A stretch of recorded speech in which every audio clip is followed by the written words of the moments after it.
देखिए दोस्तों, दक्षिण पश्चिम मानसून लगातार सक्रियता के साथ अपने पूरे गति के साथ पूरी रफ्तार के साथ देश के तमाम राज्यों पर लगातार बारिश की एक्टिविटी यहां पर दे रहा है। यानी दक्षिण पश्चिम मानसून की सक्रियता, अगर इस मानसून सीजन की अगर हम यहाँ पर पूरा एनालाइज करें, यानी इस मानसून सीजन का यहाँ पर पूरा डाटा देखें, तो दक्षिण पश्चिम मानसून इस बार काफी ज्यादा शानदार यहाँ पर दिखाई दे रहा है। जहां दक्षिण पश्चिम मानसून अभी तक यहाँ ब्रेक मानसून कंडीशन में नहीं गया है और इसी के साथ ही लगातार यह बारिश की एक्टिविटी को दे रहा है। लेकिन इन्हीं के बीच में बंगाल की खाड़ी पर बनने वाले स्ट्रॉन्ग वेदर सिस्टम मानसून को लगातार इसी कंडीशन में बनाए रखेंगे और अगले कई दिनों के दौरान जबरदस्त बारिश का दौर जारी रहेगा और इस बार मानसून यहाँ पर जो है ब्रेक मानसून कंडीशन की ओर नहीं बढ़ेगा। नमस्कार दोस्तों, आप सभी लोग देख रहे हैं स्काईमेट मौसम स्टेशन।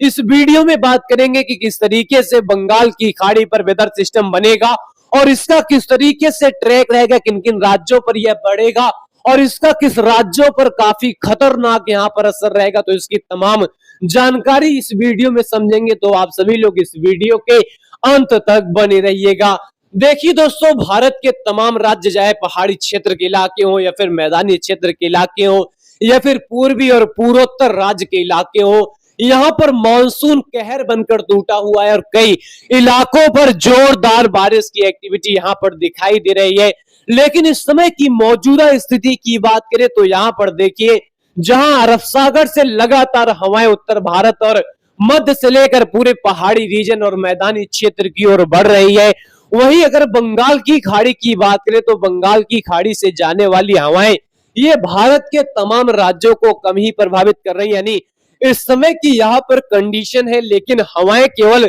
ज्यादातर हवाएं अरब सागर से उत्तर और मध्य से लेकर पूरे मैदानी और पूरे फुटहिल्स ऑफ हिमालय रीजन की ओर बढ़ रही है। लेकिन दोस्तों यहाँ पर देखिए 7 और 8 और 9 और 10 और 11 और 12 तारीख के बीच में कोई खास कंडीशन बंगाल की खाड़ी पर दिखाई नहीं दे रही है। लेकिन 12 तारीख आते आते बंगाल की खाड़ी की कंडीशन यहाँ पर काफी ज्यादा बदलती हुई दिखाई दे रही है और यहाँ पर 12 तारीख को एक स्ट्रॉन्ग वेदर सिस्टम जो उड़ीसा के कोस्टल एरियाज पर दिखाई दे रहा है, जिसकी यहाँ पर फ्रीक्वेंसी इस हवाओं को यहाँ पर देखकर आप सभी लोग यहाँ अनुमान लगा सकते हैं। यानी जो बंगाल की खाड़ी की काफी स्ट्रॉन्ग हवाएं हैं और ये हवाएं देखिए किस तरीके से उड़ीसा के कोस्टल एरियाज पर बना हुआ वेदर सिस्टम को यहाँ प्रभावित कर रही है और इसी के साथ साथ यह वेदर सिस्टम काफी इंटेंस कैटेगरी की ओर बढ़ेगा। लेकिन ये काफी ज्यादा कोस्टल एरियाज पर रहेगा, जिसके चलते क्या होगा, उड़ीसा से लेकर पूरे पूर्वी मैदानी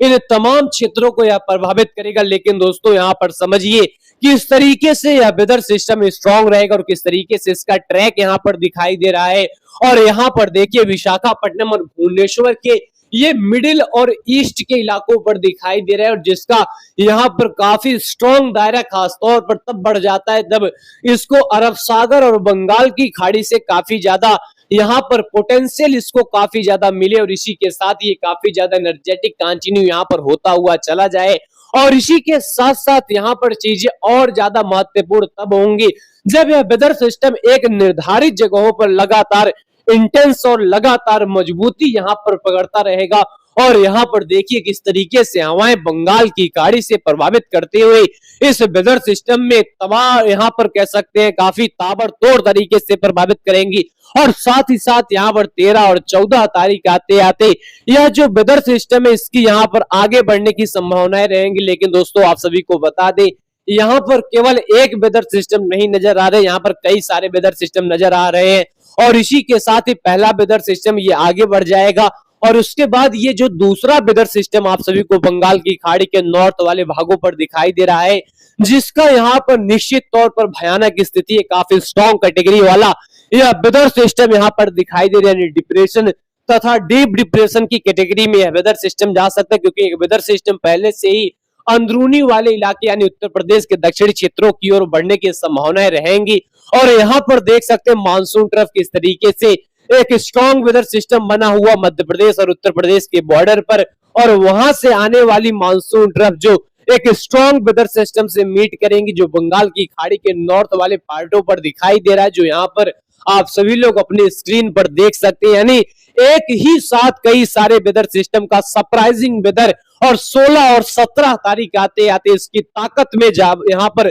जो इजाफा है ये यहाँ पर दिखाई देगा। यानी इसकी यहाँ पर जो फ्रीक्वेंसी, इसकी यहाँ पर जो ताकत, ये एक्सट्रीमली तरीके से बढ़ेगी और 17 और 18 तारीख आते आते यह मध्य भारत की ओर रवाना होगा। लेकिन इसका असर इतना भयानक तरीके से होगा कि मध्य भारत, पूर्वी भारत, मैदानी क्षेत्र, इन तमाम क्षेत्रों के लिए ये काफी ज्यादा मुश्किलें यहाँ पर खड़ी कर देगा। और इसी के साथ ही इसकी ताकत, इसकी एनर्जी, इसकी यहाँ पर काफी पोटेंशियल यहाँ पर इस वेदर सिस्टम में दिखाई दे रही है। और यह वेदर सिस्टम कहीं ना कहीं लगातार बनेंगे और 2 वेदर सिस्टम बनने की यहाँ पर पूरी संभावनाएं हमको नजर आ रही हैं। धन्यवाद।